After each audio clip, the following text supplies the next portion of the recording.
In this episode of The Bear Roars, Dan Caruso sits down with Nick Forster, musician and founder of Boulder's legendary eTown, for a conversation that journeys through Colorado's rich musical landscape. Nick recalls how his move from New York's Hudson Valley to the Denver Folklore Center led to the creation of Hot Rize, one of Colorado's most influential bluegrass bands. He shares how years on the road inspired the vision for eTown, a stage and community built around music, conversation, and environmental awareness. From eTown's beginnings in Boulder to its rise as a national platform for artists like James Taylor, Emmylou Harris, and Lyle Lovett, Nick reflects on what it means to build connection through song. Together, Dan and Nick dive into Boulder's evolving creative landscape, the economic force of the arts, and how collaboration, from the Boulder Roots Music Festival to Sundance's arrival, can shape the city's next cultural chapter. Let's poke the bear to kick off the conversation. Nick, let me set the table for this. So 3 things happened. One, I started this podcast a bit more than a year ago, and I got a reach out from someone who suggested I have Chuck Morris on the podcast. Yeah. So I have Chuck on the podcast, not knowing all that much about Chuck, just a little bit. We had not met before. And he brought to life the story of Boulder's music history. Yeah. So that was 1. 2, Sundance came to Boulder, announced that we were going to be the new home of Sundance Film Festival, which kind of opened my mind more to the potential for Boulder to kind of be up-leveled in terms of our culture, our arts, and how that's connected to the tech. And then 3rd, coming off of both of those, we had the notion that, hey, maybe we should design a music fest in Boulder that is similar to the format of Sundance, but the opposite time of the year. One that would use all the venues of Boulder. So with that, I started to ask around town, like who's doing what to who in music. And I was somewhat aware, Nick, of your background and somewhat aware of your venue. I had been at it a few times. But that's when I came across reaching out to you and coming and meeting with you. Yeah. So you are one of the legends of Boulder's music history. Oh yeah, that comes from being old. Yes. But yes. But I have been busy. I've played for decades in Boulder. Obviously, I played all over the world, but I played every bar, well, every it's not club. As people listening, so we're going to cover what you've done all over the world. Yeah. So we're going to get into that. But keep but going. I played my first gig in Boulder. I first got on stage in Boulder in December of this year. It'll be 50 years ago. Wow. So 1975. Holy cow. On the corner of Violet and Broadway. All right. Where there's a car dealership now. In the back, there used to be a little club called the Colorado Coal Company. Oh, really? And I got up on stage. Somebody was having like a bluegrass jam, and I brought my mandolin, and I got up and sang and played. Yep. That was my first time on a stage in Boulder. And when you say you just got up on the stage, like what was the context of what you jumped on it?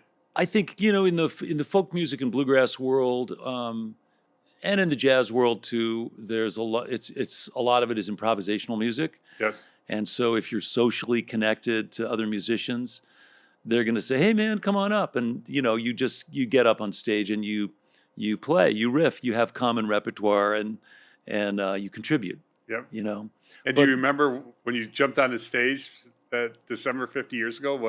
What I played? What you played, or a little bit more of the scene that was in front of you? What's really funny, Dan, is that, well, let me back up a little bit. Okay, please. So I grew up in New York, in the Hudson Valley and in New York City. Mm-hmm. And my parents are old New York families, right? I'm a 13th generation New Yorker. Really? Yeah. Holy cow.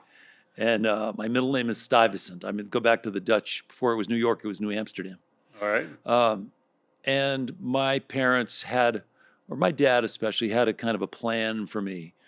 I'm going to go to the same boarding school he went to. I'm going to go to Harvard like he did. I'm going to go and join an investment bank in New York like he did. I'm going to just ride the train into the city and have a suburban family and blah, blah, blah. I had no interest in that. And so when I graduated from high school, actually, my senior year in high school, I'd managed to get myself into a different boarding school than the one my dad had gotten. My parents split up, and I was pretty much feral since I was about 14. And what do you mean you were pretty much feral? What does that mean? What I it don't means always is pay that attention. my parents were distracted, Yeah. trying to regroup their own, sort of Figure out their own reconstitute lives. their own lives. Once I went to boarding school, it was kind of out of sight, out of mind, Okay. and so I was not part of their equation anymore. Hmm. And I had a younger sister who was still in the loop, but I had two older sisters who were already married. So I was just, self-determining my world. Summers were just for me to figure out, and vacations were kind of for me to figure out. And what would you do in those summers? Would you end up going back to your parents' house or one of their Well, houses? my parents, they sold their house eventually. Okay. And my mom lived on a farm that had been her father's, my grandfather's farm in Rhinebeck. He was a gentleman farmer, and he had a 360-acre place right on the Hudson. And in those days, it's just like there were these aristocratic families in the Hudson Valley, and for a few centuries, these giant tracts of land would get divided, but each generation, here's 10,000 acres. Well, I have 4 kids. I'll give each one of them 2,500 acres. They have 4 kids. Each one of those is getting 500 acres, and it divides up. So when I was a kid, there were these 300 or 400 acre parcels, one after another, on the east side of the Hudson River, and down in Hyde Park, that was where the Vanderbilts had their place, and FDR had his house. And moving north all the way up to Hudson, a lot of these were old Livingston families. And so when I was a kid, it was really great because a lot of these beautiful houses were populated by my cousins, various cousins, most of whom had run out of money, but they still had these incredible houses filled with amazing art and furniture and hundreds of acres and great stories. So I grew up around these characters who weren't in any way pretentious, because commerce had been sort of taken off the table generations before. When nobody works for like 100 years, you think about other things. And so I was around all these interesting characters. So when my dad was like, well, this is what's going to happen, and I did my interview with Harvard, and the guy said, well, tell me in your own words why you want to go to Harvard. I was like, I really don't want to go to Harvard. I don't feel like it. And That's not what they expect to hear in an interview. Like, what are you doing here? My dad wants me to be here. Yeah, it was 1968 when I went to boarding school. So 1972 or 71 or 2 when I was thinking about what college to go to. So I was going to chart my own path. And I took 2 courses. I took 1 course in high school, in my senior year of high school, this farm school up in Vermont called Putney School. It's a wonderful school. Really tough academically, but also hands-on. I was in the cow barns at 5:30 in the morning, shoveling cow shit and working in the fields and harvesting our own maple syrup and, making our own maple syrup and doing a lot of stuff, physical work. But I learned how to make jewelry, and I took a jewelry making class. Oh, wow. And as a musician, I was already, by the time I was 16, I was already playing the banjo and the guitar. I had an electric guitar, very interested in music. And so I started to use my jewelry making skills to work on instruments. So I would start doing mother of pearl inlay and abalone inlay in fingerboards of my own instruments. Mm. And then when I got back to the Hudson Valley, there was a music store in Woodstock that started asking me to do custom inlay for some of their customers. So I got interested in working on guitars and fixing things. Wow. I told my dad, I'm just going to take a gap year. Like, don't worry about it. I'll take a gap year. I'll figure it out. I was a 16-year-old senior anyway, so I was too young in a way to go to college anyway. So I started working on instruments, and I was... Why are you such a young senior? I'd skipped a grade when I was a kid. Yeah. Yeah, because I fell in love with my second grade teacher. And I did everything she wanted and then some. And then, at Christmas, I found out, she said, God, nothing I give him challenges him. So I had Mrs. Miller as my first grade teacher, and then I had her again as my second grade teacher. I don't remember what she looked like. I just remember I had the biggest crush on that lady. It's so real, isn't it? Yeah, it is. So real. I resent... A little weird when you think about it, but I remember it to this day. Totally. Mrs. Burns, Muriel Burns was my second grade teacher. I remember going by in the back seat of my parents' car, my mom's car, and seeing her husband mowing the lawn in front of her house. And I was like, grrr, who is that guy? He doesn't deserve her. When I was 7. Yeah, exactly. But anyway, so I graduated from high school, and I just started hitchhiking. I hitchhiked up to Canada, went to Nova Scotia, went through, New Brunswick, and came down through Montreal around Christmas. And in the spring, I decided to hitchhike to go visit dulcimer makers. I wanted to learn how to make dulcimers. And so... what does that mean? I don't even know what a dulcimer is. A dulcimer is a traditional Appalachian instrument. Really? Kind of a teardrop, a long sort of hourglass shape. Typically, it's 4 strings, but the 2 top strings are in unison, in a pair. Okay. And so you play it on your lap. And one of the first gigs I had was opening for a woman named Jean Ritchie, who was a famous Kentucky balladeer, songwriter, and dulcimer player. Mm-hmm. And I was into it. I was into playing the dulcimer. Joni Mitchell played the dulcimer. I fell in love with her when her record Blue came out. I was like, whatever she's doing, I want to do that. And so, I was fascinated with the dulcimer, and I found that there were 3 guys who were building them. And so in 1973, I just hitchhiked to go meet them. I didn't, no cell phone, no internet, no Let's come Google. back to that in a second. But the Bob Dylan movie came out last summer, I think it was. And Bob Dylan was a little bit before my time, but I really enjoyed Bob Dylan's music over the years. So the movie, felt personal to me, even though I wasn't quite in that era. But in the movie, understanding folk music and the origins of folk and the heyday of folk. So tell us about folk music and when you were growing up. I grew up very near where Pete Seeger lived. Yeah. So Pete Seeger had been in a band with Woody Guthrie called the Weavers. Mm-hmm. Before that, Pete Seeger was with Woody Guthrie, pretty active in the labor movement in the 30s and 40s, and then he joined the Army in World War II. In the late 40s, his band, the Weavers, had a #1 pop hit with a song that they learned from Leadbelly called Irene Goodnight. And so folk music was just music that folks could make. It was typically, in those days, not original songs. It was traditional songs, like old ballads, old blues, old stories set to music. And it really wasn't until Woody Guthrie and Bob Dylan that original songs started sort of creeping into the world of folk music. Oh, wow. Okay. And so those guys sort of opened the door to actually writing your own songs and performing them. And again, this is acoustic music primarily, guitars, banjos, mandolins. Unlike bluegrass, which was a more modern music, bluegrass comes from the late 40s. Folk music is just ancient, traveling minstrels essentially were folk musicians, traveling from town to town and singing songs and ballads that would tell a story. Well, one of my favorite Bruce Springsteen albums is the Seeger tapes, and just hearing him do those songs was so special to me. Yeah. Well, I grew up right, down the road from Pete Seeger, and he was the first person I ever saw playing a stringed instrument. And he played the banjo, and even before I went to high school, there's a great event that I've shared on stage before, but it's Pete Seeger was really focused on not just performing and becoming successful. He wanted his songs and his music to make a difference. So that's why he started with the labor movement. And then he started, singing, advocating on behalf of workers' rights.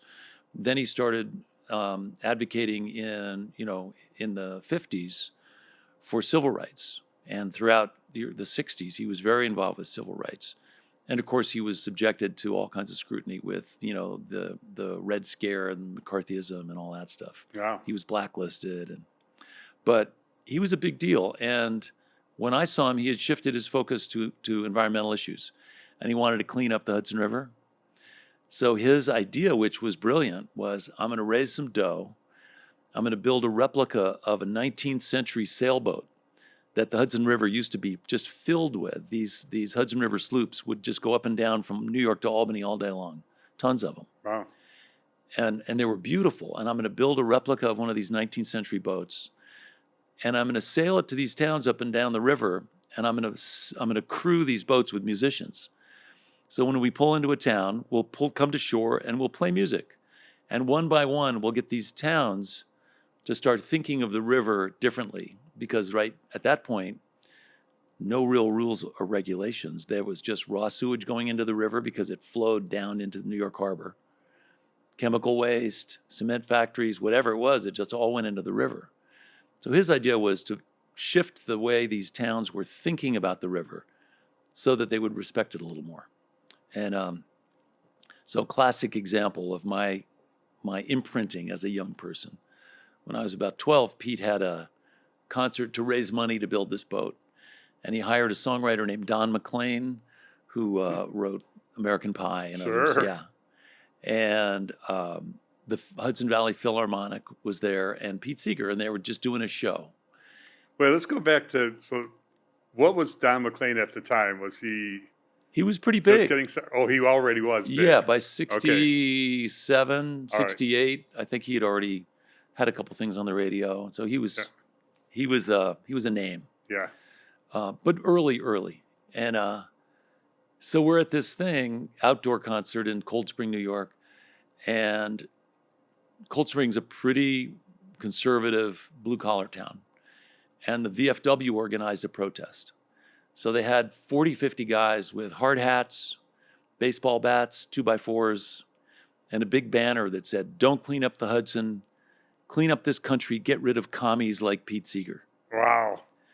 And so they came across the bridge, across the tracks. They're marching down to where the stage is.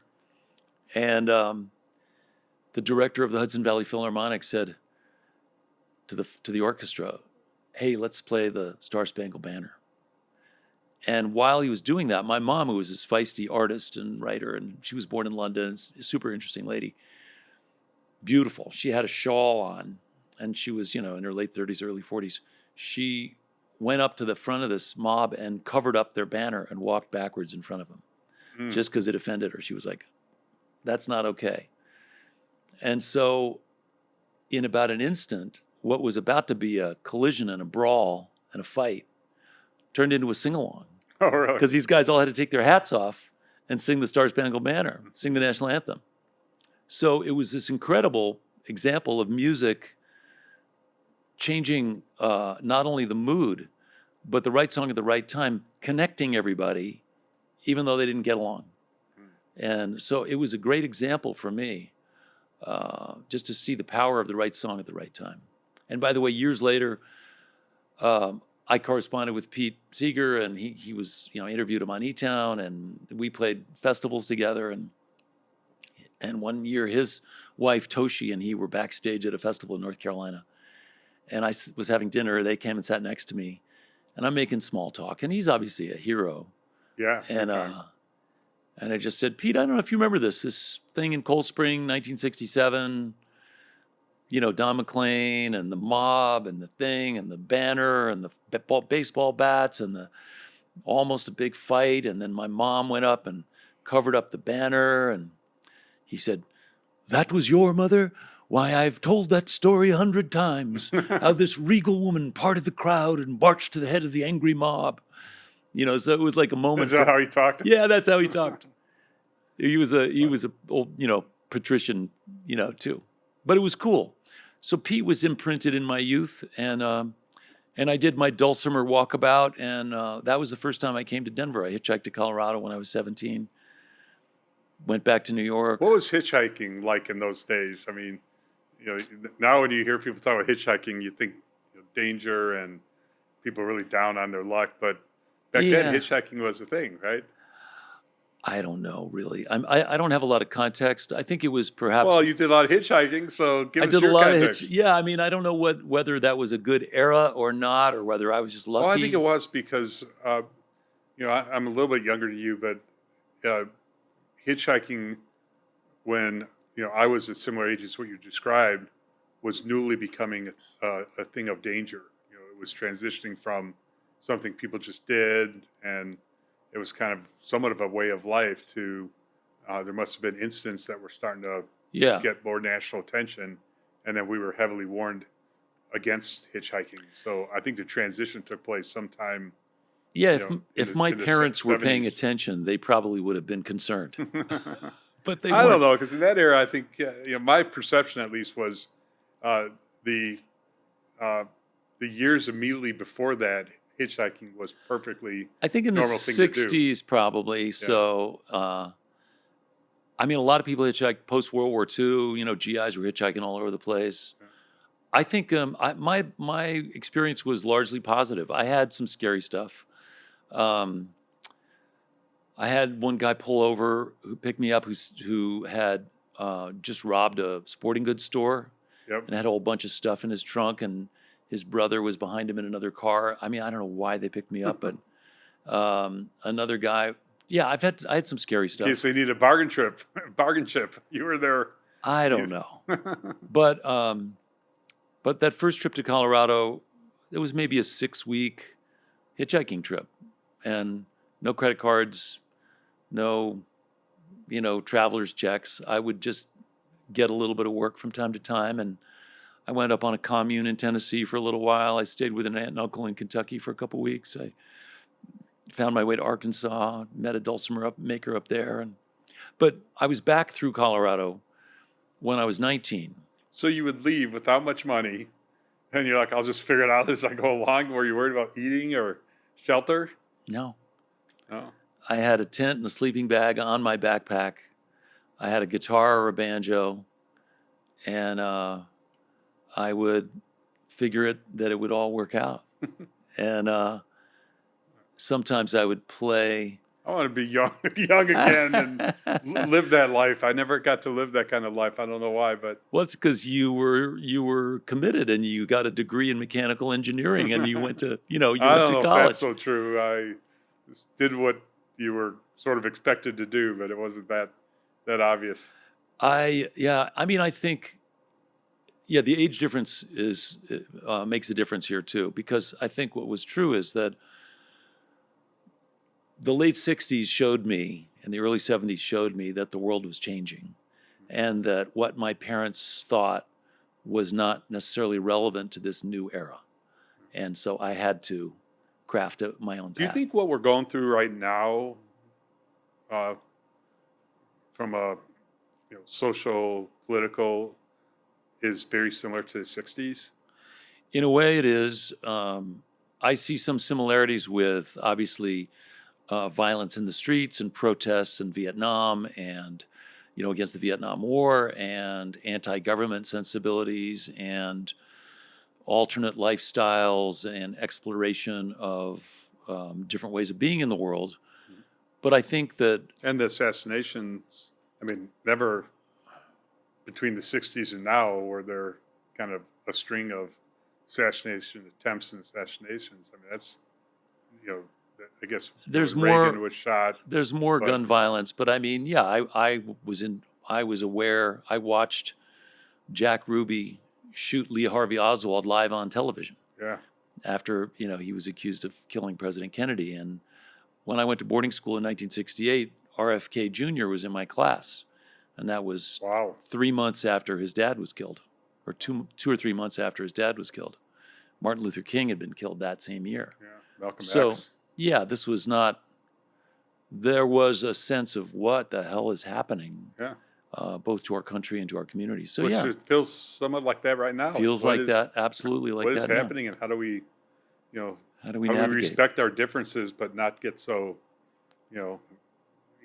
divisive and Well, I think violent about it? it's about a lot of it has to do with leadership, and we are in an unprecedented moment right now where we have a president who actually is employing divisiveness as part of his plan somehow, and that's never happened before in the same way. There's always been political divisions. There's always been criticism of the other party, but to actively employ and pursue divisiveness has never really happened before. So that's That's my opinion anyway. But the fact is, that was an interesting time for me, and the world felt like you could craft your own reality. And so I did. I was back in the Hudson Valley. I was playing in bands, living on my family's farm. I lived by myself. I fixed up an old house on this family property in the Hudson Valley. My cousin towed a couple of old cabins from a abandoned summer camp into the woods and this 450-acre farm. And I say farm, but I mean, it had a 40-room mansion and a dozen other outbuildings and barns and other things on it. But it's an old estate. And but he said, if you want to live there, you just fix up this place. And so I had to put windows I had to put glass in all the windows. I had to put in a heating system. I had to wire it, plumb it, tile the bathroom, put a roof on it. I had to make a house that I could then live in, which I did when I was 18. With making some money playing some bands. Making some money playing in bands, and I was paid $2 an hour to work on the farm when I wasn't fixing up the house. Yeah. And my rent was $100 a month, and I could figure it out. Yeah. So that was the life in the Hudson Valley that I could have continued. But when I was 19 and I was in Denver, I had a mandolin with me and it cracked, the headstock cracked. And I went to somebody and I said, hey man, I need to fix this thing. Where do I go? And they said, well, you need to go to the Denver Folklore Center. So I went to the Denver Folklore Center and I said, I know how to fix this because I've been working on instruments, but I don't have my tools, and could you glue this up for me because I'm traveling? And the guy said, what do you mean you know how to fix this? And I said, well, I've been doing a lot of stuff. I built instruments, I inlay and repairs, and I fix my own stuff. He said, I have so much work. I'll give you a job if you know how to fix stuff. I said, great. I don't have a plan. I don't have any commitments. So I said yes. And so I packed up, went back to New York, packed up my stuff, moved to Denver. I'd turned 20 by this point, and that was 1975. And I started at the Denver Folklore Center. And the first day that I arrived, after driving across country in my 1966 Volvo sedan that I bought for $100, the guy said, hey, why don't we go up to Boulder and play some music? And I was like, okay, I've been driving for 3 days, but okay, sure. So we drove to Boulder, and that's when I got up on stage at the Colorado Coal Company. So tell us the scene in Boulder at that point. So what was going on in Boulder, in general? That was probably the days that there were more hippies, but the music scene, what was that music scene like? Well, again, I was new to it, and so I wasn't well established, and I was a little young for the sort of heyday of Tommy Bolin and Dan Fogelberg and Stephen Stills and David Crosby and Chris Hillman and all those guys living around here. I missed that for the most part. I think maybe Joe Walsh and I overlapped a little bit, but for the most part, I was living in Denver, and Denver had a cool scene that I was becoming a part of. And the Denver Folklore Center was the hub of the wheel for that whole thing, as it turned out. Where was the Folklore In those days, it was on just uphill from downtown Denver, 17th and Pearl. Okay. Gotcha. And it was the coolest thing, Dan. You would have loved it because it was about a little more than half a block of a downtown, street in Denver along 17th. The storefront at the end was a concert hall that had 100 seats.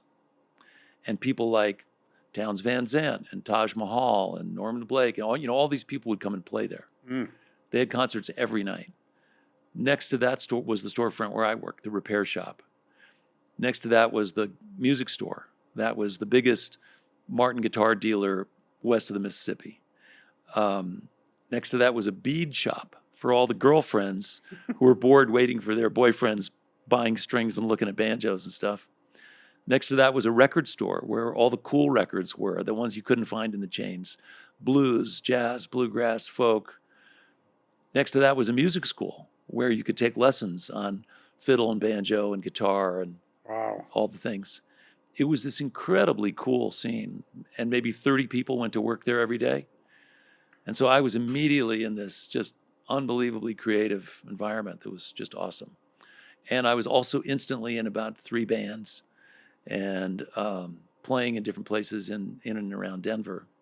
But the Boulder scene was always a little more mysterious to me, but I cracked the code after a couple of years because so December of 75 or whatever, maybe November, December 75, it was the spring of 78 that Hot Rize got together. And we had a weekly gig at the same place, the Colorado Coal Company. So once a week we drove up from Denver to play in Boulder. KGNU was almost about to start being on the air. They hadn't gone live yet. Mm-hmm. We had a weekly show on KGNU. So we would come up from Denver, tape a couple of shows, 30-minute shows for KGNU, grab a bite, go up to the Colorado Coal Company. And in those days, most gigs were 9 to 1. So you start at 9 and you play to 1. Yep. And there were 5 places in Boulder where every night, 9 to 1, there's a band playing. Wow. Now you can't find anything going on at midnight. After 10. Yeah. No, there was all kinds of clubs and all kinds of places and a lot of bands and a lot of musicians. And when the show that you guys had, what did you do on the show for those half hours? We played music and, we were just learning. Actually, it was right when the band started. And so we were just learning how to sing around a single microphone and how to fill dead air and how to transition when somebody's putting a capo on and needs to tune and somebody else needs to pick up a different instrument and, learning the dynamics of how to keep, because radio, is even more demanding than a live performance in that dead air feels awkward. Yeah. So we had to really hone those skills about how do you do a radio show. So we were just learning. I was 22 years old. And who was we at that point? Who was Hot Rize was the core 4. It was me, Tim O'Brien, Pete Wernick, and our original guitar player, Charles Sawtell. And you may know this, but we were just inducted last week into the Bluegrass Hall of Fame. Hey, no, I did not know that. Yeah. Congratulations. Thank you. Wow. Yeah, they had a big ceremony in Tennessee, and Steve Martin was the host of it, and Billy Strings brought us on stage, and wow. Yeah, it was a big deal. Nice. Yeah. That's got to be such a nice, life accomplishment. It is. It's great to be honored and to be recognized. And it's primarily for that chunk of time between 1978 and 1990 when Hot Rize was most active. We made a lot of records. We traveled all over the world. We played in every state almost. And we were really busy and committed. Yeah. But we were based in Boulder. Eventually, we all moved from Denver to Boulder. And we were busy boys for a long time. Yeah.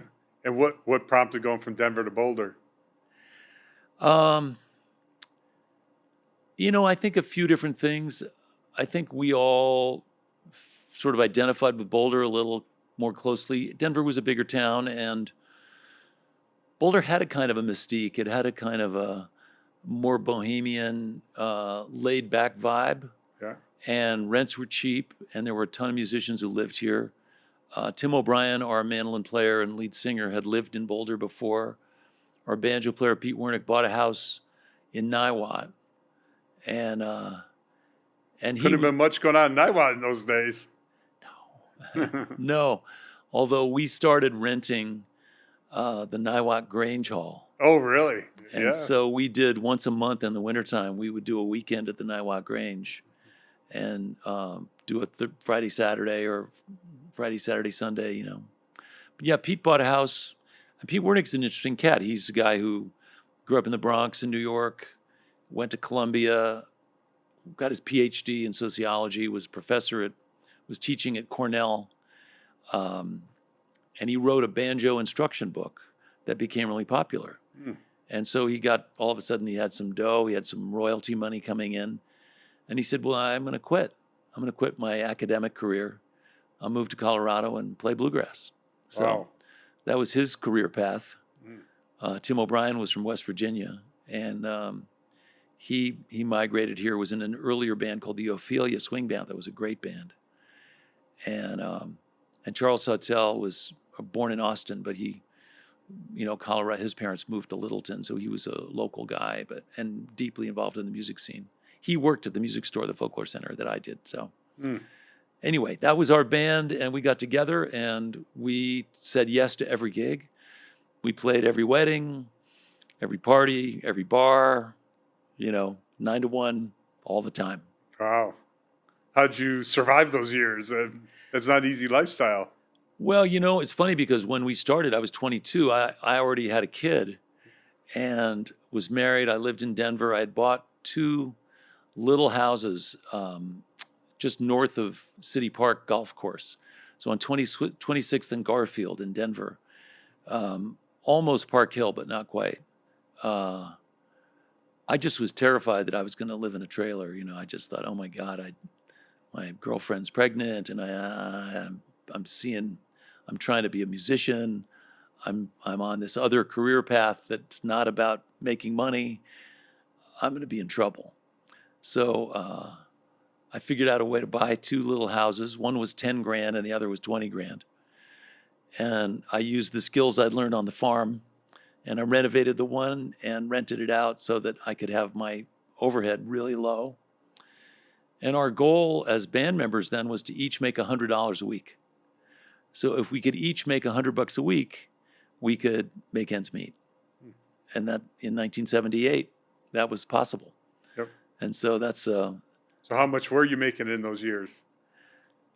$100 a week, I think. First year I made $3,500. Second year I made about $7,000.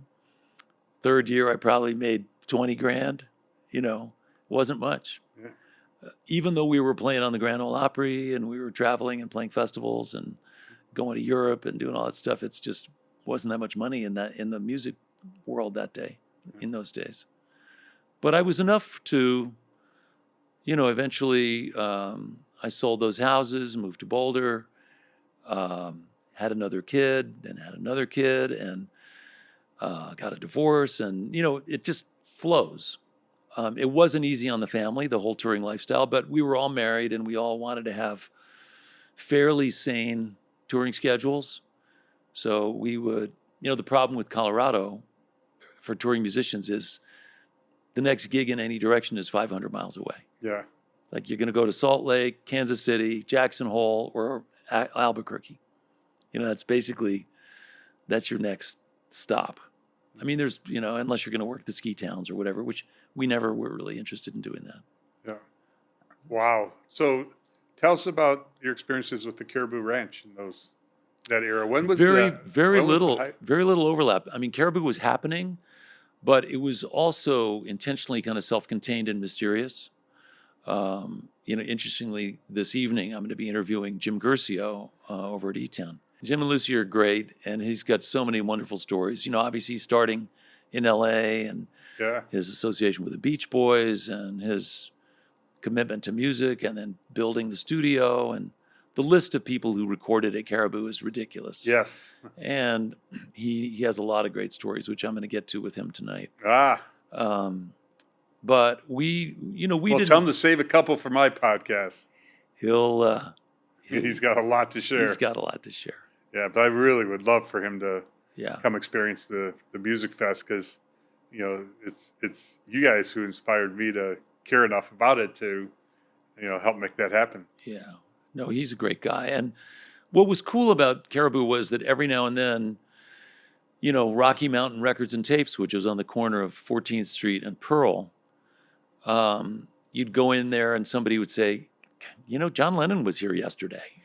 Or, somebody was in town and jumped up on stage at Tlagi's, or up at, there was the occasional interaction with guys who were up at Caribou hanging out, and they'd drift into town to do something. So just even having that, that sort of, the luster of that kind of celebrity in the neighborhood was cool. But I didn't have a lot of interaction. Sometimes people would go up there, and I wasn't a session guy in those days, and my life was pretty focused because I was either on the road or I was a dad at home with little kids. Yep. And so I wasn't much of a partier. I was sort of the designated driver in my band. And what was the life of a session guy in those days? What was that? How would you describe that lifestyle? well, there weren't that many. There were a lot of recording studios, actually. There was North Star and Mountaineers and obviously Caribou, and there's probably two others recording studios in town. And people would make records, and a lot of times it would be the band that was going to make a record, and so they would go in and make the record. But if it was a singer-songwriter, the engineer or the producer would say, hey, I need a drummer and a bass player, an electric guitar player, I need somebody to play the flute, or I need somebody to play the pedal steel. And so those guys would be busy and do stuff. And whether it was, Larry Thompson or Chris Engelman or, different guys would get called to just play on the records. In Nashville, it's a different scene. Yep. And there's first call guys that are just busy every day, just like punching a time clock. My bandmate now, Brian Sutton, is one of those guys who's just plays on every record. And he has to say no a lot, but he's just a guy that everybody wants on their records. So it's a different. If you're a first call session guy in Nashville, you can make a very good living, and you can control your schedule to some extent, and you have people carry your gear. You have cartage companies bring your stuff to each studio, and it's a dignified lifestyle. In Boulder, it was much more haphazard, much more random, probably a lot more drugs, a lot more partying, a lot more collegial, because everybody wanted, you'd go check out other bands. And so there would always be half the crowd would be musicians when a band was playing. And it had to do with the fact that rents were cheap and that cover prices were, getting in was cheap. And, ultimately, this, Dan, but when there are blighted areas in any community, there are all kinds of ideas for how you can renovate them. But the most tried and true and the most successful idea is to bring in the arts. It's like, well, let's turn this blighted neighborhood into artist lofts, and pretty soon there's coffee shops, and then there's restaurants, and then there's galleries, and then the rents happen, and then it's like what happened in Soho in New York, or in Tribeca in New York, where there was a dump. Yeah. I mean, I left New York City in 1975, and I thought the place was going down. I couldn't imagine it resurrecting itself. All subway cars covered in graffiti and people shooting each other in the streets. And, it just felt funky. Yep. But, of course, the arts turned that thing around. Yep. Okay, so we're in the 80s now. You guys have been going for 10 years, touring the world. Yeah. Hot Rize was an entertaining band. Who was the leader of Hot Rize? Well, it's an interesting there one? thing. We were a democratic band. Oh, yeah? Every decision was a vote. We had a lead singer, but I think our banjo player, Pete, was more or less our agent for the first few years. But eventually we had an agent, and we kept on doing better and better every year, to the point where we would have we were flying to gigs and staying in nice hotels, and it was a much different experience than it had been when we started. And we would have band meetings typically at the airport gate while we're waiting to board our flights. And Pete would just say, hey, okay, from our agent, we've got these offers. We got this festival. We have this TV show. We have this, here's somebody who wants us to go to Australia. Here's somebody who wants us to go to Japan. Here's a thing happening in Georgia or whatever. And so we would just make decisions about what gigs we wanted to take. And he would report that back to our agent. And we had a tour manager who would take care of all the details of travel and hotels and logistics. And, we were a machine. We were 5 guys in the 80s flying with 25 checked pieces of luggage. Because we were also flying with all our merch. So we had boxes for all the vinyl, T-shirts, all that stuff. And we gamed the system with the airlines just because, you were only allowed to check 2 things per person. So we were very generous with the sky caps back in those days. Gotcha. And was it always, friendly with the band, or did you guys go through some rough patches? Oh, I mean, being in a band is like, being married to 3 other guys. Yeah. It's there's always moments where there's an alliance and somebody's out or somebody's, acting out. And yeah, their personalities and close quarters and short sleeps and, there's all kinds of pressure. But in 1990, what was interesting, we kind of achieved all our goals. When we started in 1978, we were just like, imagine if we owned our own bus. Imagine if we played on the Grand Ole Opry. What if we did Austin City Limits? What if we did a European tour? What if we played in Japan or Australia? What if we got to headline Telluride Bluegrass Festival? Whatever it was, we'd achieved. We'd done all that stuff. And so 2 of the guys in the band were almost 10 years younger than the other 2. So me and Tim O'Brien were the youngsters. And Tim actually got signed to a major label, to RCA Records. And so he decided to leave the band. And it was at a time where I was feeling, okay, I need to leave the band too. I feel like we've done it. I'm going to do something else. And Tim asked me to join his band. So I joined a band with him, and there's a famous dobro player named Jerry Douglas, who's the best in the world. And so Jerry Douglas and me. You said what player? He plays the dobro, the slide guitar. Okay. So Jerry and Tim and me and the Mark Schatz, who ended up being the bass player in a band called Nickel Creek. And anyway, we started a band and did that for almost 2 years. But during that time, right before that happened, I went on a State Department sponsored tour to Eastern Europe. And in 1990, the Berlin Wall came down in December of '89. And we went to Bulgaria and Czechoslovakia and Turkey. But particularly in Eastern Europe, this was just months after the wall came down. And so these countries were figuring it out. They didn't, the Communist Party was neutered. And people could just go to our shows in ways that they hadn't been able to before. And the emerging democratic leaders and military guys and communist people and students and poets and everybody came to our shows. And so I just got this big hit about, man, music really is universal language. What was it like when you went into those countries in the Eastern Bloc right after communism started to break apart there? It was cool. There was a really beautiful feeling. I remember seeing Václav Havel, who was the president of Czechoslovakia at the time, newly emerged. I mean, he'd been persecuted and imprisoned, and he was a poet and a playwright. He was now the head of the country. I watched him walk across this square in what they call the castle up on the hill above Prague, just swarmed with people who wanted to be near him. Just couldn't contain themselves. They wanted to be around the excitement and the enthusiasm. How curious were they about the Western way of life? Very curious, and particularly about bluegrass music. There was a whole community that was interested in bluegrass. Our concert in Prague was in a building that had been where the Communist Party Hall of Congress had their meetings, but because that was repurposed now into a performing arts center. And we had big crowds. Shirley Temple was the ambassador to the Czechoslovakia at the time, and so she'd have a party for us at the embassy. And you forget that's a real person. It's a real person, yeah. Shirley Temple Black. Must have been up there in age by that point.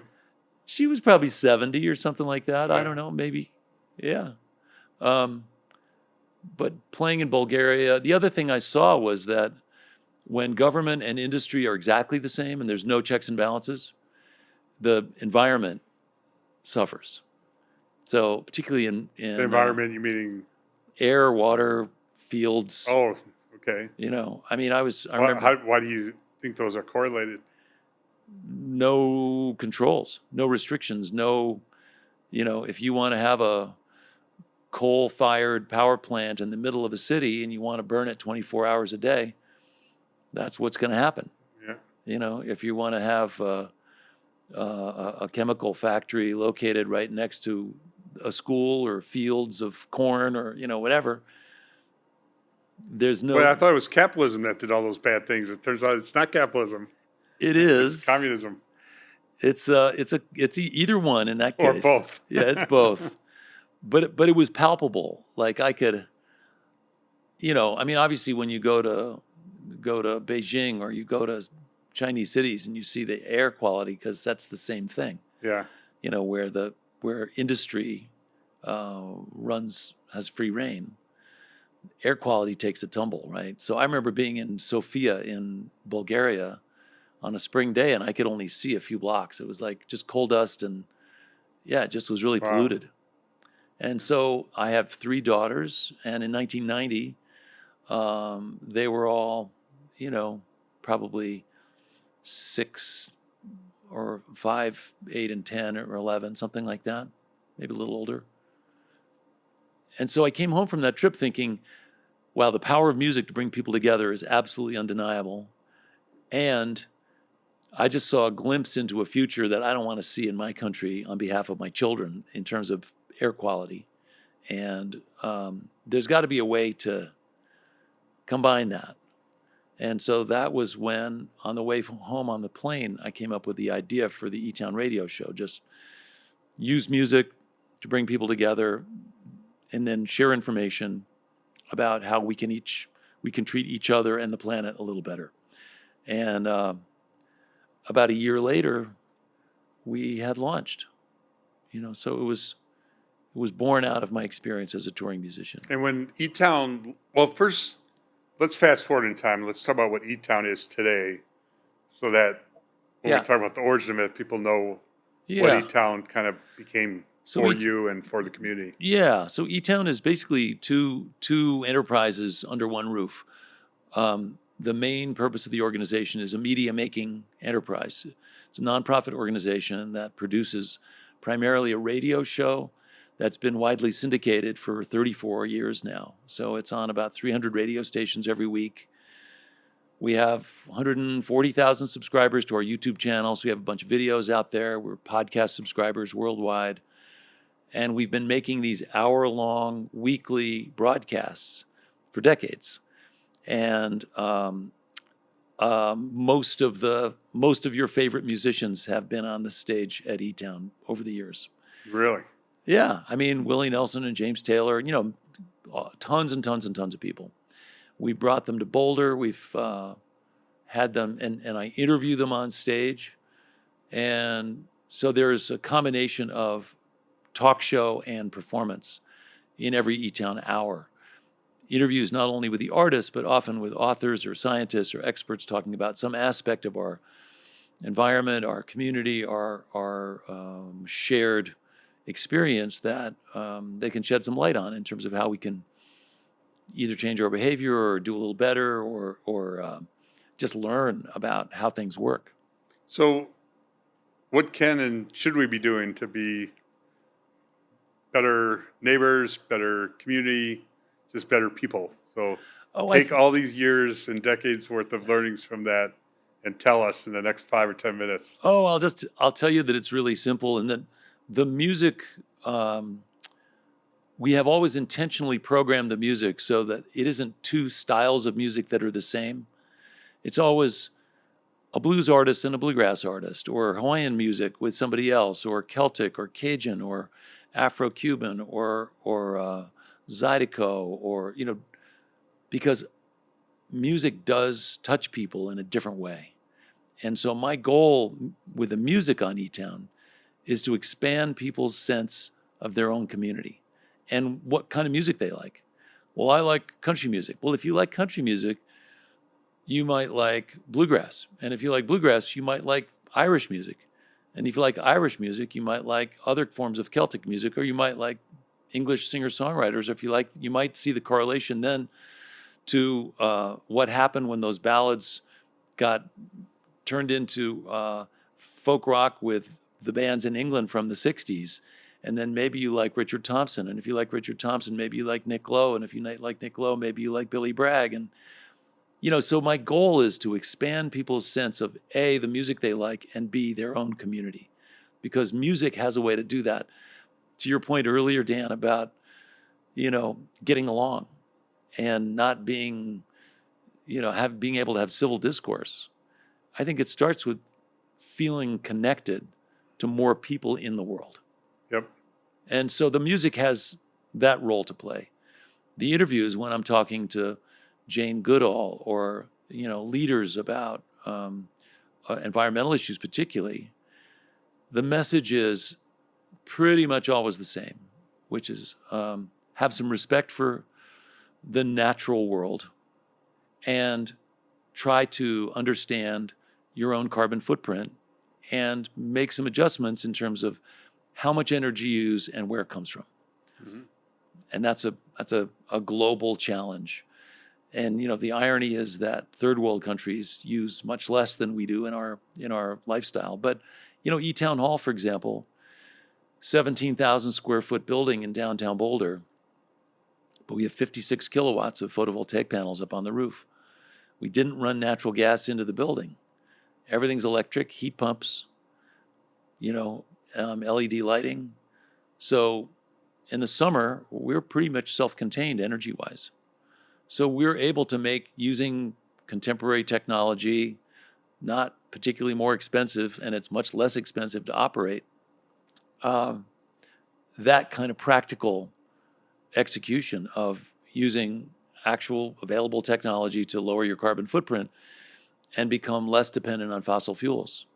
So that's been the message. Like, let the music connect you to a broader cross-section of your human population, and then learn how each of us can have a lighter impact on the planet as we move forward. What about how people can, beyond music, how people can interact with one another? Like, what message would you give people today, in today's world, the challenges that we're having, on how to get along more? It's all about finding common ground. And you know this, there's more common ground than people think. Like, if you talk to, I don't care, you could talk the most extreme person on the right and the most extreme person on the left, and if they're in their 60s, and you said, do you have any grandkids? And they said, yeah. And you said, well, do you love your grandkids? And they'd say, well, yeah, of course I do. Do you want them to have a good life? They'd say, of course I do. How would you describe what having a good life is like? I said, well, I want them to be poised and ready to be able to be successful. I said, cool. What does that mean? That means I want them to be healthy. I want them to be educated. Great. Well, let's start there.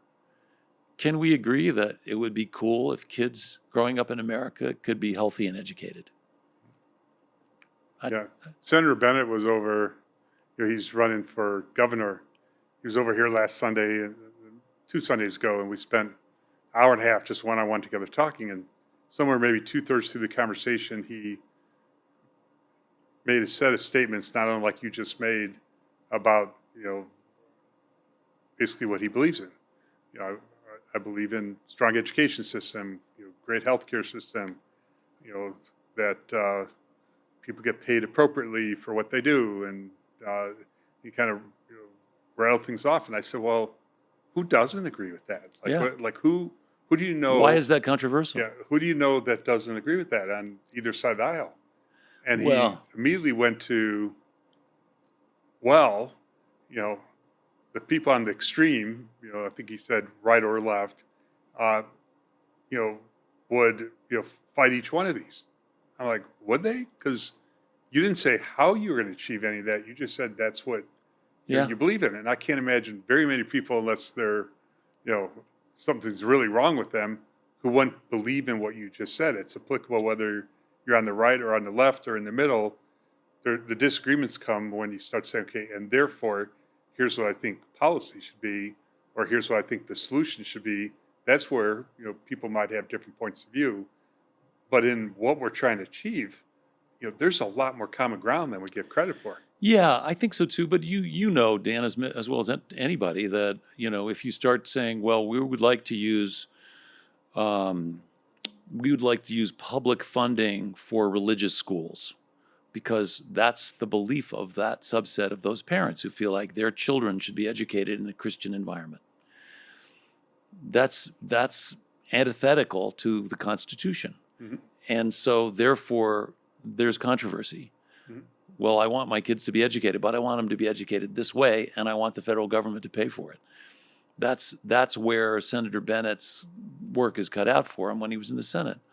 I think the other thing that I mentioned, I mean, obviously healthcare is a huge issue and about to get worse. I think the recent estimates are something like another 40 million people are going to lose their health insurance if starting in January when these new changes take place. So, I mean, I think that's a subset of our elected officials who don't prioritize healthcare in the same way that others do.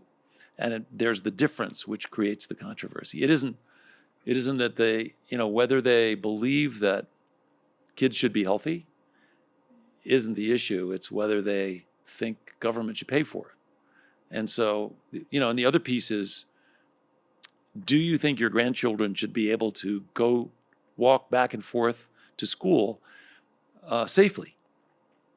Do you think they should be able to breathe air that doesn't make them sick and drink water that doesn't make them sick? Yeah, of course they do. So that engenders a whole nother kind of conversation around environmental regulations and restrictions and how close a chemical plant can be to a public school, or how whether a leach field is going to be self-contained or if it's going to leak into the water table. And, there's huge nuance in all that stuff. But again, finding that common ground. So my goal is to have an hour on the radio that is celebratory, that feels good, that is educational and uplifting, and that introduces my audience to different musicians from around different traditions and gives them some food for thought. And if someone wants to subscribe, they'll just find it by doing eTown. Yeah, it's podcast. It's free anywhere you want it. Spotify, iTunes, our website, etown.org. As I mentioned, it's a lot of terrestrial radio stations. Our YouTube channel's got thousands of videos up there of people performing. And so the other business that we have is our building downtown. And that was a big stretch goal for us to, in the around 2005, starting in 1991, I actually started to try to buy that same building for eTown. But I was rebuffed by the city of Boulder because we weren't a church. And they just said, you can buy the building, you just can't use it because you're not a church. So it was originally came up for sale, and it was sold to the Salvation Army. And they ran it as a soup kitchen for 10 years. Came up again. Hey, can we buy this? Yeah, you can buy it. You just can't use it because you're not a church. Well, Steve Tebow bought it. And then he just put tenants in there. And that pissed me off. So I went to Stephen and I went to the city, and I was like, let's find some common ground here. And I actually carved out. How was Stephen able to buy it and use it if he wasn't, a church? Well, what I learned is that the enforcement is what they call a complaint-based system. Nobody complained. He rented the upstairs out to a church. He rented the downstairs office out to Paula Dupre-Pessman for starting her there with care. He rented the top floor out to a drug testing outfit that worked with the city of Boulder. He had a massage therapist and a psychic, and he rented the gymnasium out to a CrossFit person, But he was open. I made him a proposal that worked well for him, and that was predicated on my getting a broader interpretation of allowable uses for the building, and then him getting a better appraisal and being able to sell the building below the appraised value and have that be a contribution, a tax-deductible contribution. Complicated real estate deal, but I crafted it. I finally figured out if I went online and got ordained, that I could then go back to the city and say, well, guess what? eTown is a 501c3, just like a church. We do a lot of singing. We celebrate good works in the community. And I'm an ordained minister. And they were check. Yeah, they were like, damn it. There's a church for sale not too far from where you're at, and someone's talking about. I remember you told me this story before. I'm Yeah. like I wonder if whoever buys it, if they're gonna become an ordained minister. Never know. You never know. I broke the trail for next people. But the truth is, the building is a real asset to the community. And as you know, it was a favorite of the Sundance Selection Committee and sort of a point of pride for a lot of people in Boulder because it's an interesting size. It's not as big as the Boulder Theater, but it's well positioned downtown. Very well positioned. And it's got a recording studio where bands make records. It's got a lot of technology in the building, so we can do live streaming really easily. So we're able to host not only the concerts and the performances and the eTown radio shows, but other things that we program. And sometimes we have film nights. We have things like what I'm doing tonight with Jim Caruso. I do Hippie Bluegrass Church there. And then there are also conferences and gatherings and weddings and funerals, just like churches have other gatherings too. So, and that's a whole nother thing that we look at as a community benefit. And do you view that as your legacy here in Boulder? Do you view what you've built at eTown and what you've created there? I mean, I don't think that way really. I think partly because I grew up going from town to town and from gig to gig and from project to project. I'm always just thinking about what's next.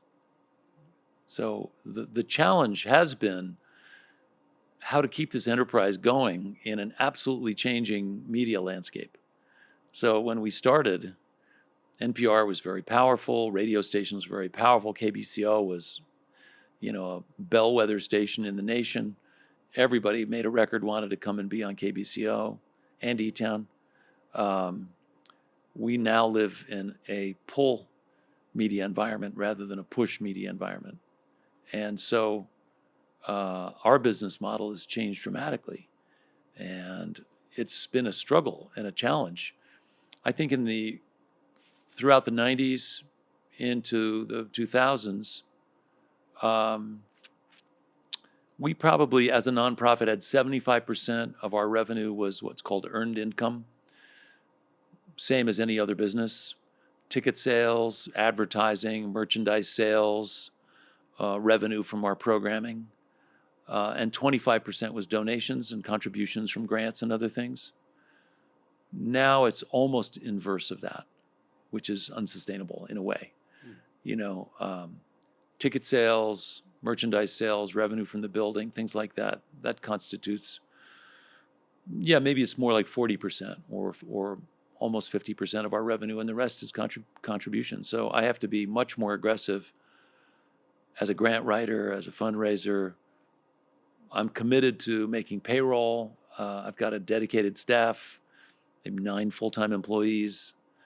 And so as the executive director, the CEO of my company, I don't have the benefit of actually taking on investor capital. So you have to build a business in a debt-free zone. There's no indebtedness moving forward in the world of a nonprofit. Yeah. And that building was a big challenge. So that we spent about $8 million buying, renovating, and equipping that building. And to raise those dollars while not cannibalizing your operating fundraising to keep the wheels on for the nonprofit was a tricky time. I imagine. Yeah. Imagine. So now let's look backwards a little bit in time. So I want to go from when we first brought up eTown. So you're in the early 90s. Yeah. Catch us up over how you spent the 90s and 2000s. Well, the beginning was really interesting because I was so naive. I didn't know anything. I'd just been a guest on Prairie Home Companion, Garrison Keillor's show many times. Been on the Grand Ole Opry, been on a bunch of radio stations, programs, and Austin City Limits, a bunch of TV shows. And I thought this would be easy. And in our first season, I just called all my friends and said, hey, I'm starting this thing. Come and be on eTown. And so it was remarkable how many people just said yes. And so I think our second show was Lyle Lovett.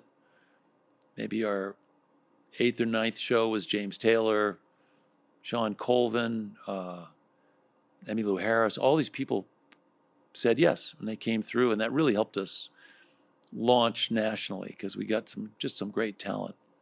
I didn't know how to put an hour together on the air, and I kept on overbooking just because I was kind of insecure about my own role as a host. I didn't know that I had the skills that I have, and I didn't trust those skills, so I would just say, well, I'll book 3 artists on every show, and I'll book 2 interview guests, and then I'll edit it all down to an hour, but it just became such a frenetic hour. It's like I couldn't settle in and actually have a decent conversation with anybody or really get the flavor of a particular musician. So I eventually, we learned to, sort of minimize our bookings a little bit. So we whittled it down to 2 musical guests and 1 interview guest. And I should mention my wife, Helen, was very helpful in the very beginning. We did the first show maybe without her help. But pretty soon after that, she was, the announcer, the harmony singer. She did a lot. She did all the post-production. She did a lot of the editing after the first season, especially. So it was I didn't take a paycheck for 5 years, I don't think, as we were starting it. We just wanted to launch the thing. I just believed in it. Mm. And your music career, how did that play out? I mean, the insane part of it was that I would tape eTown on a Thursday night, go to the airport Friday morning, fly out and play Friday, Saturday, Sunday. I had a little portable tape recorder, a DAT machine with headphones. I would do all my edit notes for the show on the airplanes, go back to Boulder, go into the studio Monday, cut the show to time, prep Tuesday, Wednesday, cut a show Thursday, tape a show Thursday, go to the airport on Friday, make my living playing music. But that was certainly not sustainable. But we were under contract to do 39 new shows a year for NPR. So, that's more than 3 shows a month. Mm. So more than 3 times a month we had to make a show. So we were busy. Yeah. And so talk more about your music throughout the 90s and 2000s. Well, I was still playing in Tim's band in 90, from 90 to 92, I guess. Because you said that was just a couple of years, right? A couple of years, yeah. And then eTown became my full-time gig. Okay. Hot Rize would get together every now and then to go either tour or play some festivals. Even though we had broken up technically, our guitar player, Charles Suttel, in 95, got diagnosed with cancer and chronic myelogenous leukemia or lymphoma, CML. And so we recognized that it would be good for him if we played some gigs and he could make a little dough, but also it would be great for his spirit. Yep. And he underwent a bone marrow transplant and, he was having a tough time. And he died in 1999. But during the 90s, so we would occasionally get together. We did a proper tour, made a live record. But my real job musically was being the music director for the house band. Because the way eTown works is that a lot of times artists would come on the show to promote their record. And historically, a record would come out well before the tour starts. So James Taylor, for example, he would say, well, my tour is going to start in May, but I'm going to put my record out in February or March, and I'm going to do a whole full national tour starting in May.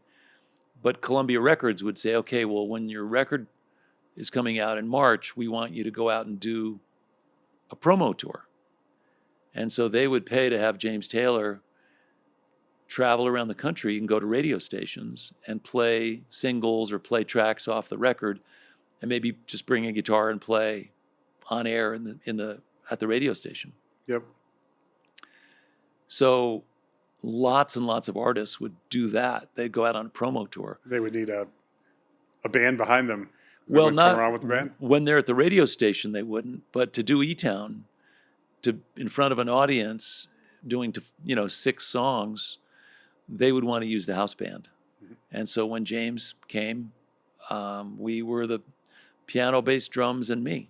And so we would all learn his songs and vocal parts and play along with whoever was on the show. So I was sometimes learning 10 songs a week. Wow. Sometimes it was only 2 or sometimes none. Sometimes it'd be 2 bands would be on the show, but sometimes it would be, Sean Colvin and Mary Chapin Carpenter, 2 artists who would come and maybe they'd do a couple songs by themselves, but they'd use the band for 3 songs. And so, we were learning a ton of music and performing it live. Mm. And I was the utility guy, so I would play electric guitar or mandolin or banjo or pedal steel or whatever somebody needed. And who were your most inspiring musicians that you met along the way? Who did you value the most? Who did you get the most from? There's so many because there's literally, I don't know if you've ever seen the list of people who've been on eTown, but it's a long list. Yeah. A few thousand artists probably. And But someone must have touched you the most, inspired you the most. the first one that comes to mind is Pop Staples. So I don't know if you've heard of Mavis Staples, but Mavis is just an inspiring singer who was very active in the 1960s. And her dad, Pop Staples, put together a family band that was inspired by Martin Luther King. And they were based in Chicago. And on the weekends, he would load his kids up and drive down to Mississippi and find wherever Martin Luther King was and sing in churches and then drive back to Chicago. Mm. And he would write songs and get his family to sing them. And they eventually recorded. They were known as the Staples Singers. And Pop Staples, to me, was just the embodiment of somebody who was a creative force who could write songs, sing, play guitar, and put his skills out there on behalf of his values and his vision for a better world in the same way that Pete Seeger had. So he was just like an incredibly inspiring character. And he had, at the end of his career, he wasn't a busy guy. And he was living at home in Chicago. And he made a record, and I called his record company, and I said, you think Pops would come and promote his record? And it's like, he might. Why don't you call him? So they gave me his phone number, and because he didn't have an agent. And I'd call him, and I said, here's my offer. I gave everybody the same deal. It was $1,000, a plane ticket, a stay at the Boulder for 2 nights, and all you have to do is play 5 songs, 6 songs, whatever. And Pop said, yes. And so he came out. The first time he came, we did our shows on a Sunday. We did our show on a Sunday. And it never occurred to me that he wanted his $1,000 in cash before the show, because he was born and raised in Mississippi, and came up at a time when you don't trust promoters and you get paid in cash. So in the age before ATMs, and on a Sunday evening, calling everybody I knew to try to raise $1,000 in cash was an interesting exercise right before the show. But he was really inspiring, and he understood what we were up to. Gotcha. Okay, so let's look forward in time. What would you like to see play out in Boulder's music future? Yeah. What do you still have on your to-do list? Yeah. Well, I think there's a few things, Dan. One of the challenges we have, as you well know, is that as Boulder's become an expensive town to live in, a lot of the creatives have moved away. So anybody who was my contemporary in the 70s who didn't buy a house in Boulder doesn't live here anymore. And they've moved either to the L towns around us or to cheaper cities in other places because the arts, that's the way it works. You can't have a day job and really excel in the arts. You can't be a hobbyist. You got to go for it. And so my hope is that the city of Boulder can embrace the value that the creative community brings economically to the city of Boulder. Sundance opened their eyes to that a little bit. They recognize the economic benefit, but I think when you do the economic analysis and the number that they attributed to the impact of Sundance, that impact, same dollar amount, happens every year now because of the existing arts community and arts infrastructure. And the city hasn't really been supporting the arts in a way that, to me, they should, that in a way that's commensurate with the benefit that the arts and the creative community produces for Boulder. So I co-founded an organization called Create Boulder. And our job was to try to encourage the city to spend more money on the arts as an investment, because the ROI is real. The return on investment is real. It's not just, an expense. So economic development and recognizing the arts, a lot of times they talk about affordable housing for teachers, for police officers, for firemen, for people who are in our community. They never talk about people in the creative economy. Affordable housing for creatives, for musicians, for painters, for writers, for people who are involved, who are employees of the dozens and dozens of nonprofit arts organizations in Boulder County. So I'm hoping to shift that conversation so that the city can allocate more dollars to help support the arts infrastructure. Obviously, I think Sundance is a big deal and will shine a light on the creative economy and help people understand that Boulder has a long history of being a creative hub, not just in film, obviously, but just a creative hub, a bohemian, critical place. But of course, we need to invest in it in order to make it healthy. Yeah, and it's not just, you mentioned the city helping to invest in it, but, one thing Boulder does have is a lot of, people have been very fortunate, high net worth people who've moved here, who, whether most of them coming from tech businesses or Right. other East Coast, West Coast businesses, they can be inspired to contribute a lot more to the arts community as well. And Yeah. part of my purpose of the Music Fest and kind of the role we're playing in organizing what we're calling the Founders Experience is to bring kind of the people who can spend extra money and have them realize by doing it, they're doing it for the broader community, not just for the festival itself, but to help create and expand and extend that community and connect it together with Sundance, connect together with the venues, including your venue, and start to make that a more important part of who we are. Yeah. And what our culture here is in Boulder. Yeah, how the community gets reconnected. You bring up a really good point. And I think this is historically just the way things work. Like, some of my ancestors were incredibly wealthy, but they weren't philanthropic themselves. It was their kids and grandkids who became philanthropic. Mm-hmm. And so you mentioned the fact that there's a lot of successful tech entrepreneurs here in town who haven't really gotten comfortable with the idea that philanthropy for the arts is something that's actually cool. There's a little bit in Silicon Valley. The Silicon Valley Foundation does have some of that almost competition about, well, I gave this much to the San Francisco Opera or to, the art museum or this, certainly East Coast cities. Yeah, they've been that way for generations of well, we need support. to get that ball rolling down the hill. We do. Once you get it rolling down those flat irons, it's going to just pick up speed. We hope so. The Community Foundation is not at all arts focused. Yeah. And so it isn't easy, I don't think, for guys like you to come in and say, well, I want to support the arts. You almost have to start vetting every arts organization and say, where can I be impactful? Where can I make a difference? How can I affect the arts ecosystem? And I think ultimately the conversation also has to be, how do I help artists?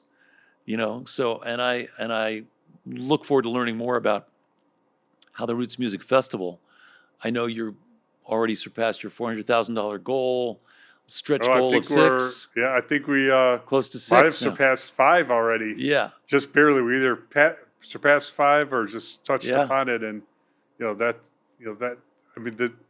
to me, that's a sign that the community does care, and it is stepping up, and it is funding, I'd love to the learn lion's share more of the festival. about how those dollars will support the musicians who are involved in the festival. Yeah. Well, for this festival, it will certainly support it to some degree for the first year, but the key is for this not to be a 1 year or 2 year or 3 year festival, but that what we create this year is to really create something that will be a long and growing tradition. And if it's a long growing tradition, that's going to be, this year was just, can we raise the money to to even come close to covering the cost of the festival? And Yeah. I think we'll Are get you to that. paying the musicians pretty well? I don't handle that. That's handled by Dave Kennedy. Yeah. So You should find there's out. I think it's there important. is a talent budget. So Yeah. there's a specific portion of the budget that's 100% set for the talent, and that budget got increased by twofold when we stepped in. Right. So we at least doubled the talent budget. So the talent budget is just as the name implies, it's the portion of the budget that pays for the Yeah. musicians and the performers. So we at least doubled it by us getting involved with it. So I think it's important for you to know, though, that rather than just putting a war chest together for future years, the success, the sort of surprise success of the Founders Circle that you've created, yeah, I think some of that trickling into the pockets of the musicians who are help launching it this year would be a great story for you to tell. well, to be clear, there's not a war chest for future years. The goal is, as you know, we wrote a Yeah. sizable check, and we're hoping that the goal was for 200 of the 500 we put in To live for next year. to live for next year. Yeah. So we're working toward that goal. That 200, is left over to begin to fund next year, and to give us the confidence that the community will make this self-sustaining. That this isn't. Yeah. So to think there's going to be a war chest for next year, that's not going to happen. But will there be enough conviction that comes out of this? Yeah. Enough momentum, enough great reactions that's what gets sustained. And I mentioned the talent budget, but the other portion of the budget that goes to people in the industry is the production budget, because the production budget isn't the people on stage playing Yeah, the sound and lights. And sure. sound and lights. So there's another significant portion of the budget Yeah. that goes toward that. That's much bigger than it would have been had we not have gotten involved and Yeah. we not gotten the community Is support. there an organization that's going to hold the dollars? Is it? Yes.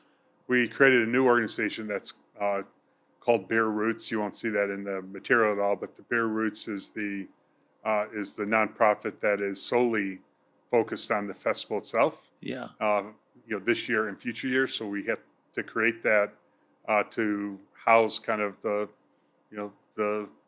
intellectual property of the festival, the money of the festival, and the mission Contributions, and yeah. purpose to move this forward over time. Yeah. So I mean, I can tell your vision is larger than the festival, yes, but I want to encourage you to make sure the storytelling is not just about how successful you are with your Founders Circle and how much money you're raising, but that your storytelling is about the benefit to the creatives and the musicians themselves.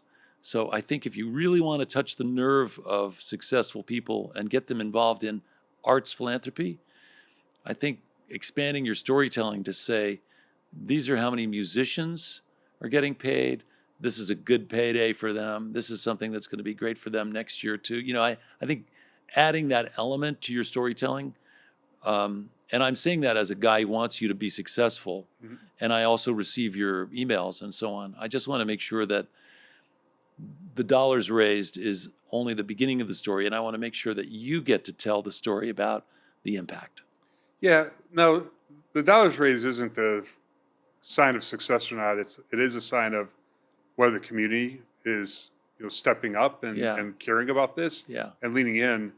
The way it's being positioned with that community, as you said, you've seen the emails, is that we're working together to create something that can be, a special part of what Boulder is and bring the Boulder community together. It's a little bit ironic that the Founders Circle has kind of VIP aspects to it. That's part of what is kind of enticing people to kind of, step forward and be part of it. But the festival is to bring the whole community together. It's not to create kind of a separation. It's to create, something that we could all enjoy together out there in the real world, people interacting with one another, enjoying what most of us can enjoy, which is not just music, but interacting with one another and relationship building.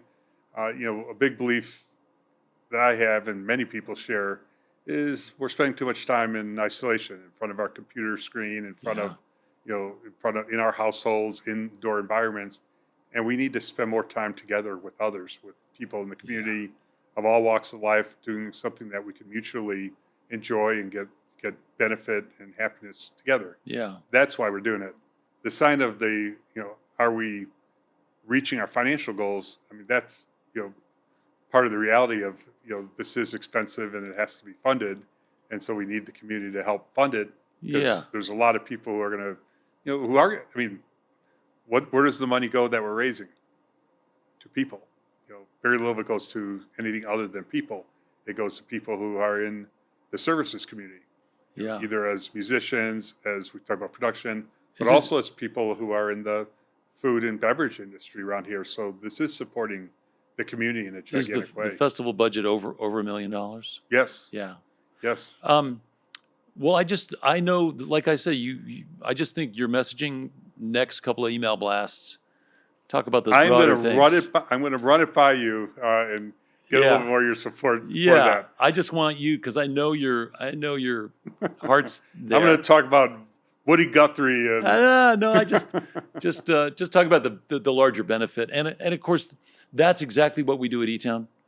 We're trying to open our doors. When I do Hippie Bluegrass Church, it's bringing all people in and having them sing, and I read poetry to bring them together across all possible backgrounds. And when we have the thing I'm doing tonight with Jim Guercio, I want to celebrate the stories of our elders and have my community come and have access to hear the stories about what made Boulder what it is and how these people helped shape what we're enjoying now. So we have that in common. We want to get people in person, connecting with each other in real time, sharing a musical experience, a community experience. Well, I'm not going to refer to you as an elder, but I am celebrating you and what you've done, not just here in Boulder, but done more generally. I mean, it's people like you that our broader community needs to know are here and among us and doing some really interesting things now in life, but the histories that led up to that. So a big purpose of the Bear Wars podcast is exactly what you're talking about. It's to give kind of,